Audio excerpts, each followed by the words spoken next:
Hello everyone, let's talk about Logjam attack today. A Logjam attack is an attack on TSL protocol by which a man-in-the-middle attacker can downgrade a connection to export-grade cryptography. This attack applies to ephemeral Diffie-Hellman ciphersuits and based on a TSL protocol flow rather than an implementation vulnerability. Let's start with the Diffie-Hellman key exchange. Diffie-Hellman key exchange is widely used to establish the seeding keys in Internet protocols. It is a main key exchange mechanism in SSH and IPsec, and a popular option in TLS. Also, it was the first published public key algorithm. Let's see what is going on during the key exchange. First of all, Alice and Bob agree on a prime P and a generator G. Then Alice randomly generates a nonce A and sends G power of A mod P. Then Bob randomly generates a nonce B and sends G power of B mod P. Finally, they each compute a shared secret G power of A times B mod P and exchange the secret key. But if someone who finds the discrete log x from y equal to G power of x mod P can find the shared secret, and a single large pre-computation on P can be used to efficiently break all DH exchanges made with that prime. But if P and G are large enough, G power of A mod P and G power of B mod P will be large too. Even though attacker got these four numbers, it is still hard to compute A and B to find the shared secret. Attackers are smart. They want to find a way to make parameters no longer than 512 bits, because they could easily compute A and B for these DH parameters. They use the DHE export ciphersuits. I have to introduce the TSL protocol to help you understand how could attackers downgrade the connections to export strings. TSL supports Diffie-Hellman as one of several possible key exchange methods. It most commonly uses 1024 bits primes. However, a small number of servers also support the export-grade Diffie-Hellman using 512 bits primes. So how TSL works? It's a time to see our old friends Alice and Bob. Firstly, Alice sends a list of supported ciphersuits and a random nonce A within the client hello message. It is important to know what is ciphersuits. In TLS flow, each ciphersuit specifies a key exchange algorithm and other primitives. And TSL specifies ciphersuits supporting multiple varieties of Diffie-Hellman. And Diffie-Hellman with unrestricted strength is called ephemeral Diffie-Hellman, or DHE, and is identified by ciphersuits that begin with TSL DHE. The TLS supported the reduced strength DHE export ciphersuits that were restricted to primes no longer than 512 bits, and many servers support for backwards compatibility. Many TSL servers are still configured with two groups: a strong 1024-bit group for regular DHE key exchanges, and a 512-bit group for legacy DHE export. Now go back to Alice and Bob. Bob selects a ciphersuit from the Alice list and signals his selection in a server hello message containing a random nonce B.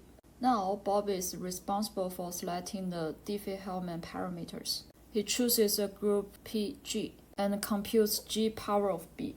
And then he sends a server key exchange message containing a signature over the tuple A, B, P, G, and G power of B. Then Alice verifies the signature and responds with a client key exchange message containing G power of A. Each of them needs to compute the TSL master secret from G power of A times B and calculates a MAC of its view of the handshake transcript. Thereafter, Alice and Bob start exchanging application data. Now it's the time to talk about Logjam attack. It relies on the flow in the way TSL composes DHE and DHE export.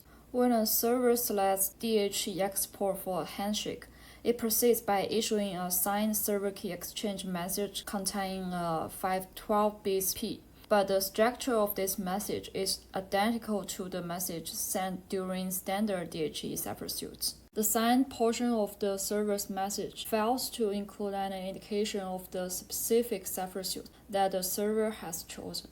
Provided that a client offers DHE, an attacker can rewrite the client's client hello to offer a corresponding DHE export cipher suit accepted by the server and remove other cipher suits that could be chosen instead. And then the attacker rewrites the server hello response to replace the chosen DHE export cipher suit with a matched non-export cipher suit, and forwards the server key exchange message to the client. And the client will interpret the export grid tuple as well DHE parameters. The client and the server have different handshake transcripts at this time. But an attacker who can compute B in close to real time can then grab the master secret and connection keys to complete the handshake with the client, and then freely read and write the application data pretending to be the server. Now I will show you a demo. Today is a sunny day. Alice connects to Bob and offers at least one DHE cipher with a random nonce 2, but does not offer any DHE export ciphers. Eva tampers with the request and offers only DHE export ciphers. Bob selects a DHE export cipher and generates a random nonce 3. Then he sends back to Alice. Eva tampers with the response so that it looks like a non-export DHE cipher. Bob firstly sends the certificate message to the Alice. Then Bob sends the export grid Diffie-Hellman parameters with a 512 bits P, which has value of 7, and a generator that has value of 13. Eva reads Bob's public key and starts computing its discrete log. After sending the public key, Bob ends the server hello process and waits for the Alice message.